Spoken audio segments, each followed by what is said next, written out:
Welcome in. Turn 27, and I'm not going to beat around the bush. I'm not going to tease you guys. We got our battle in Grey Mountains. It finally happened. There's Atlantis in all their glory, right? They've got three, five, seven cap only mages, right? Ready to go. Looks like no gems or gear or anything. And yeah, just a ton of ice guards, some more rear blockers back here in various setups. And if we look at our army, it's kind of a mess. So I guess I thought the PD would be a little further forward, but they're on top of our crossbows, right? And so they kind of mess up the formation. There's some way up here, as well as the bird knights, and and yeah, as well as our defenders are just kind of on top of things. And so in hindsight, like we should have had our crossbows down here and our bird knights up here, and um, the mages that we wanted to buff them just even closer. So yeah, I'm gonna let it run and try and capture as much of the field as we can here. We get our buffs off, and then the falling cross are coming. Wow, so just devastating. Lost like all the slingers at once, essentially, but they're just there to die. Here comes another wave, and they get a bunch of our bird knights before they take off. They land on the back here, and we draw a lot of fire from the evocation, so that's good. But they're still casting some up this way. Again, they draw some more fire. Big whiff there with one of those falling frosts. Oof. But, now it's round 6, and these mages are going off script. So it looks like they're raising skeletons and not casting more falling frosts. So perfect. That's exactly what we want to see. Our bird knights are basically all dead except a few dismounted riders there. But they drew a lot of troops. And now it's just, can our troops hold the line here? Looks like some Ice Guard are getting by, but they're getting smited. We cast Swarm off script, it looks like, with an extra nature gem, so that's going to clog the field a little bit. It's not bad. Also, off script, got a little Ice Elemental, so he's acting as a blocker. It could end up being pretty clutch, actually. And, our Smiters, they're not tired, so they just keep going. And we've got a bunch of Earth Grips off here. It looks like our troops, but more of theirs. And yeah, at least one squad of theirs is routed. There goes another one up top. And our morale's holding fast. We're fighting in our Dominion. We've got Sermon of Courage, right? So we have the morale advantage, all things being equal. If you notice, we haven't seen many flaming crossbow bolts, like a bare minimum. And so we'll look at the reason why after this battle rolls. At least one of their mages running away. 2 mages. It's very effective for the first 5 rounds, but then they kind of gave up. And of course, our popes are doing all that they can here. With the few undead, it takes, some popes are casting Sacred Wind instead, which is kind of a waste for them. We'd much rather them smite, of course, at least at first. The Ice Guard, they're pretty hardy, despite having, just this 9 magic resist. They do have the 15 hit points, so a single smite might not kill them, even if they're successful in punching through. And that squad is routing. It's round 22. We're still smiting. And I think they're about to rout entirely if they haven't already. It's hard to read up here. And yes, they have routed. So yeah, pretty dramatic battle. Lots of losses on both sides. When those falling frosts start coming down, it's like, oh no, I can't watch this. But our troops hold the line. They don't retreat for the most part. I mean, some units do, right? But yeah, we do get the W. We do get the W. So what's the damage? It's huge. In terms of our standing armies, we both lost roughly equivalent number of troops. Of course, our province defense here, we lose a ton, and those, just in 5 rounds, those mages get 200 kills essentially.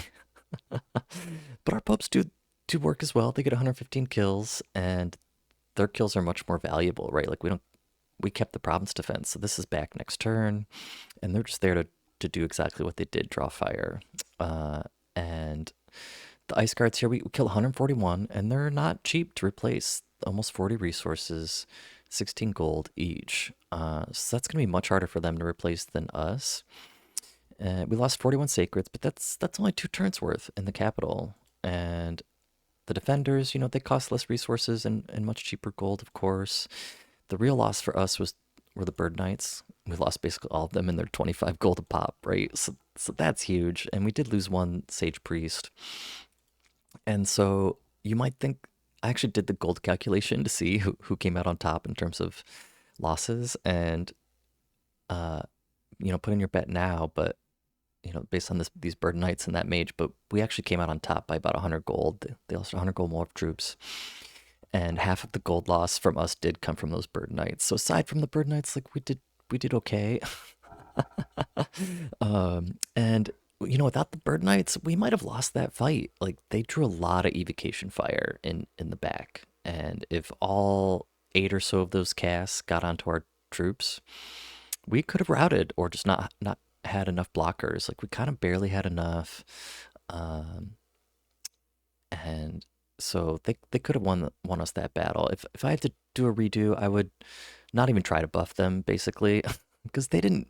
If we rewatch the battle here just for a second, they didn't get good buff coverage in the first place, and I would have split them into 2 groups and done what I talked about, kind of when we first planned to do this, and have one group just attack rear immediately, and they could have drawn even more evocations that way. And then the second group, after waiting for the 2 rounds and maybe with some buffs. But what I really want us to see is, okay, this guy's about to cast flaming arrows, right? And he's pretty close, and we could suspect that this guy up here is not going to get cast, but check this out. He casts it over here, so he whiffs big time. He doesn't even hit. Let me make sure it actually goes off there. He didn't even get this square. He doesn't get this square with flaming arrows. He doesn't get this square. He gets this square, so 5, 7 troops. He hits 7 troops with flaming arrows, so just a big miss. If you targeted it in the middle, like, all these guys would have gotten it. So it was conceptually could have worked, even in the skirmish formation, but yeah, very poor casting there. So that was the poison resist, and we get good coverage with that on these bird knights. But they're about to take off, and they haven't gotten the cold resist spell. I think some of them do, right? Yeah, I don't think any of them do. But some get Strength of Giants, right? We wanted that on them. And yeah, this one square, it looks like gets cold resist warriors. This guy gets bark skin in this square. But pretty poor coverage overall. Like no strength, but just the poison. No strength, no buffs at all. And we didn't have nearly enough to body ethereal all those troops regardless. So yeah, look at that. Look at those falling frost damages. But yeah, so we would have adjusted where we placed our troops, and maybe some of our put some of our mages closer to where they could have been more accurate. So this go around, I took our crossbowman off skirmish, put him into box, and put the flaming arrows caster just right next to him. And so we're just gonna patrol here. I feel like the way Atlantis has played so far, my best guess is that they're gonna take all these troops. At least 4 of their mages survived, but we should just assume that they all survived, right? Didn't die in the retreat. I assume they're gonna come back into Pugria because we suspect that they put province defense in here before, and they can sail with reinforcements, right? So they could potentially have 8 or more cap-only mages in Pugria. And I feel like they're going to try to bait us again into attacking, right? Or just, reconsolidate or whatever. But if they do think, well, based on all the troops that Piconye lost, like, if we just cast another 5 rounds of Falling Frost, like, we can win this battle right now. I mean, they could be right, but we're going to patrol and take that risk. I could just hole up in the castle and wait for reinforcements, but then we would lose the investment of the province defense, and that's the main buffer we have against the Falling Frost at this point. So we have just as much firepower in terms of popes, and even if we don't kill any mages still, if we eliminate the rest of their troops, like then we can really sick the bird knights on them, because they need troops to prevent that from happening. So that's my immediate approach. They still have some troops down here, just those raiders, and so we're gonna protect Golem Range still. If they do decide to just say forget Grey Mountains and come towards the capital or even Trensibor, we're consolidating. We're building up a new army that's gonna rival what we have on Grey Mountains, and slowly but surely, we're just gonna march it to their capital.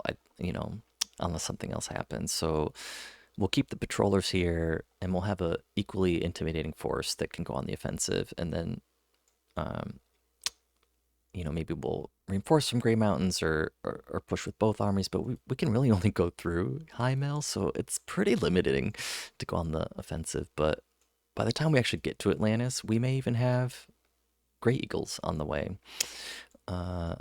So it's going to take a second, but we're going to take the fight back to them now that this whole front is secure for us, right?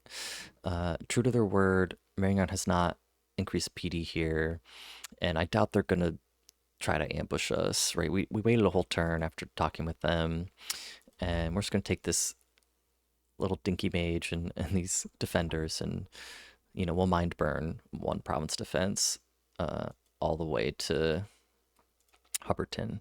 So we're going to be getting more income and hopefully taking these cave provinces as well.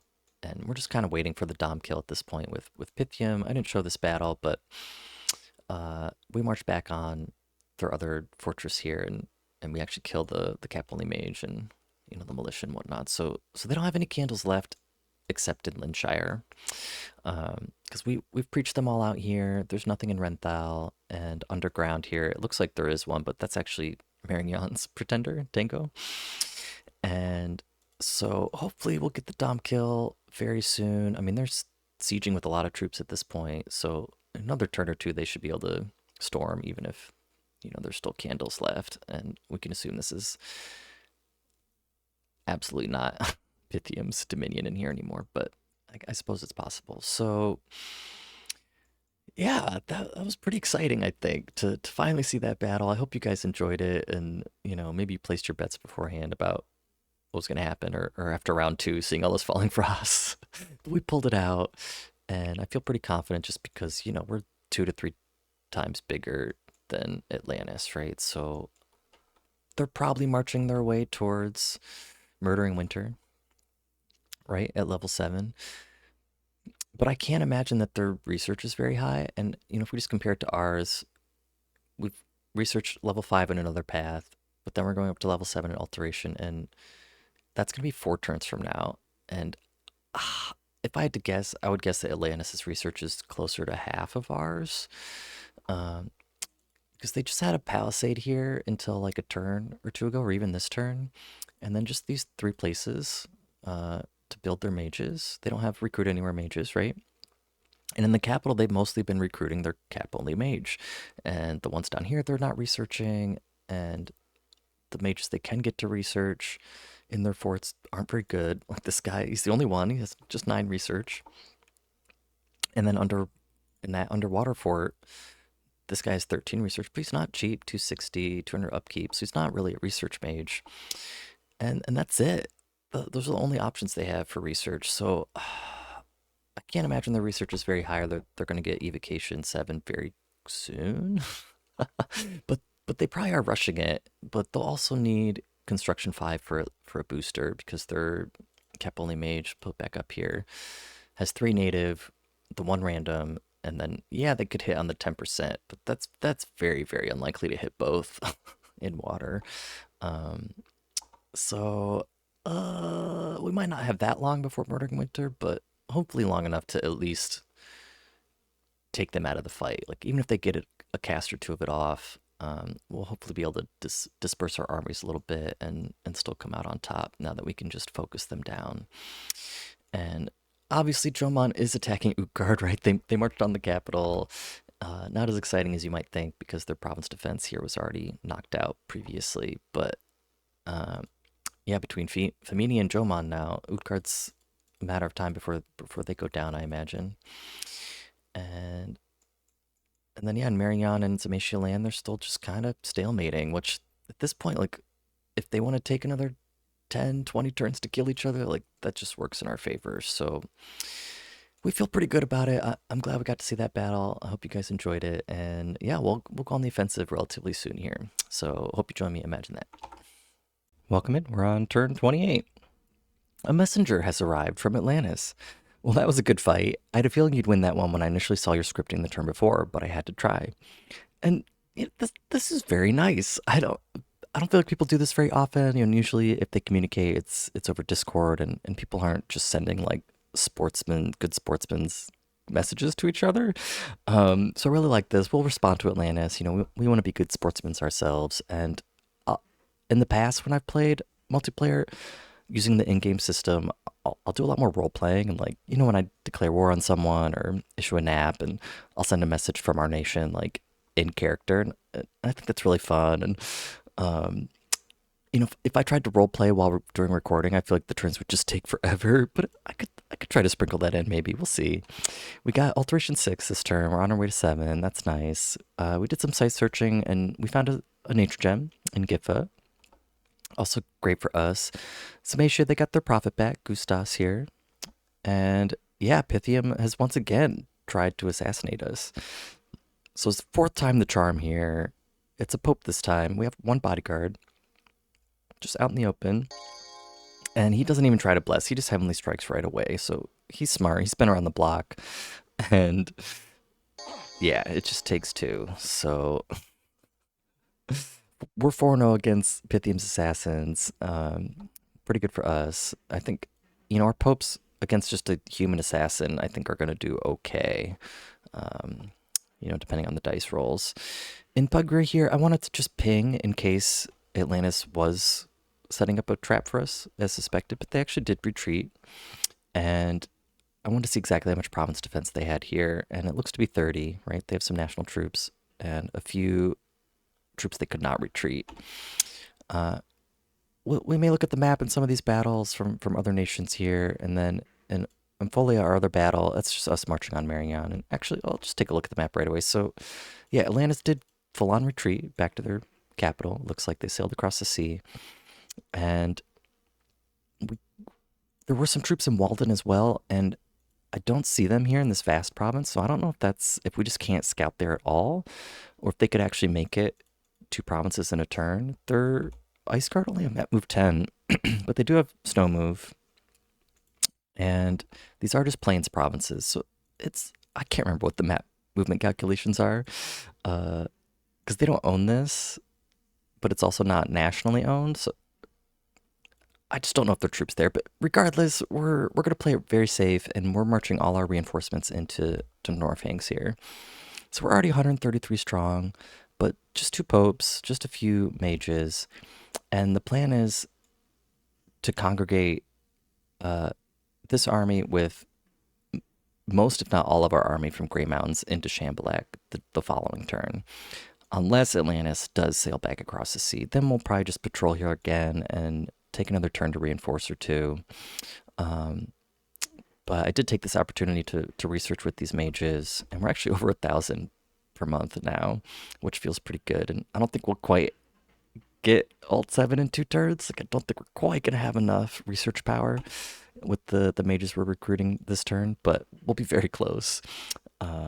And yeah, so if Atlantis does stay pat, we'll take these provinces back eventually, but we're not in a huge rush, and we'll just kind of march straight on them. So 1 turn, 2, 3, 4, 5, with a bunch of firepower from Grey Mountains. And then, yeah, we did with our little mind burner here, we took Ampholia. There's just, 1 troop that he left behind, and 1 province defense. And lucky for us, a Earth site there, the Imperial Quarry, which is good, because we haven't had great luck searching for Earth sites, even though I've tried to prioritize our Earth 2 mages, right? So good number of attempts there. And we're finally going to hook up Hubbardton next turn, so that's very exciting for us. And otherwise on the world stage, like, as you may have seen some of those battles between Ulm and Zamatia, they're full-on conflict now. You probably noticed this Witch Haven go back and forth because Samatia originally vultured this the same turn that, or the turn that Atlantis was gonna, or sorry, Ulm was gonna move into all these provinces, right? And then Ulm did take it the turn after, or maybe 2 turns after. So I thought maybe they chatted about that, but no, they're actually fighting, and this has changed back again. We saw a battle here where Ulm loses their Templars, and just maybe a learning moment here. They have 2 commanders, right, and then 10 sacreds, and I would have bodyguarded them, but they're just individual troops, and they're going to get separated. And because there's this little will-o-wisp that got summoned, the regular troops, the line troops, they go for it, and the commanders get way out in front and get very isolated. And so if they were bodyguards, that wouldn't happen, or if they just had these guys, significantly further in front than the commanders. But you definitely don't want the commanders meeting up first, and one dies almost instantly. Samisha has a bunch of these skin shifters that can punch through armor of Alm, right? And so that goes pretty one-sided for Samatia. And yeah, big picture-wise, like, we suspected Marianne was going to win eventually, 1v1 against Samatia, but now, I mean, with Ulm involved, they stand no chance. And Ulm's getting pretty big. So they were able to finagle a good amount of provinces from Pythium, right? And we're just, kind of like, yeah, you can have them. Like, we'd rather be at peace. And if they get a bunch of Samatia's land at also low cost, like they're looking pretty powerful. They already have 2 thrones claimed, and they have a third. So my suspicion is that it's the Throne of Misfortune, right? They don't want to claim it. But they do already own 3 level 2 thrones. So they have 6 ascension points. They're far away from victory, but they're in the lead for sure. And then I don't think I showed last turn, but Akrosafale took their first throne, and it's the first level 3 throne, the Throne of Sorcery. So good pickup for them. They can use all those gems. And we got in a turn too late to see the actual battle, but last turn, the actual claimer of the throne was their pretender, which was shoot, what is it? Ananuki of Love and War, I believe, is their pretender. So we still don't know their bless, unfortunately, but we saw their pretender. And I don't think Arcosophaly is at war with anyone, and Andromania is still trying to finish off Midgard, but we want to get another scout down there to see.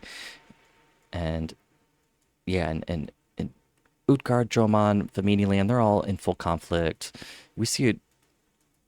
Utgard has a fair amount of troops left, even though they're pretty hemmed in here. Like, Jomon has 2 of their cap circle provinces. Famini has 1, which they took with just a single vampire, right? So they've been, however they got this vampire, they've been using it to raid, which is, probably their best use case. And Jomon here in Dampdale, they just had some Hadimotos. They attacked into a big army, and actually, zooming on this battle, not to really show it, but so this is a pretty sizable force. There's some mages here from Utgard, right? Actually, a lot. And yeah, they have these, a couple of them have the dragon pearl. So this little dinky cloud mage has this cannot be removed, insanely costed item that they picked up from a previous battle with Jomon. Their underwater mage gets this dragon pearl for free, right? So it's a water booster, temporary water gem. So you can't use it except to water breathe, I suppose, but they can still pick it up in battle. And so Utgard has killed at least 2 of those underwater mages, which is good for us because those are potential murdering winter casters. So yeah, again, Utgard, in a 2v1, they're gonna struggle. We'll see how long they can hold on with all those troops. And yeah, there's multiple conflicts with 3 nations happening at the moment, and we're gonna focus on Atlantis. And the other big development here, we go back to the messages, is that we're finally starting to destroy the gate at the Fort Menthal. Work is going very slowly. So we moved in, some pale ones here, and we've got respectable siege strength now. And we're just going to keep filtering in, as many as we can every turn, and eventually siege that down. And speaking of other messages, we had a lot in Socks. The bad omens were true, unfortunately. So we have some death there. Crops have failed. Uh, in Rivia, though, other people have seen the light. That Piconye is, going to be the one true faith, right? In Anika and Marshlands, wolves have been heard howling at the moon. So I'm hoping that's not an event chain that leads to a wolf's attack or even werewolves or something, right?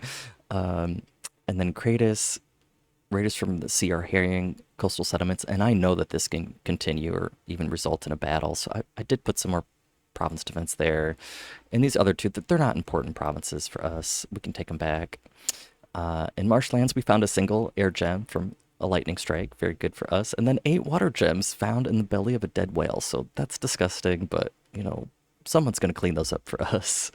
And then yeah, luckily some dogs attacked in Griffin Rock here, but the Archwizard of the Hidden Flame was able to get away. It looks like um, site searching, we assume. And then we killed some scouts where we patrolled, and we finally got our palisades up on the Throne of Fortune. And we're just gonna go ahead and get at least a fortress there, just so it doesn't, melt instantly to an attack. And yeah, that's the turn. So we'll be going on the offensive here very soon, and seeing how the world stage develops. Pretty exciting stuff. Imagine that.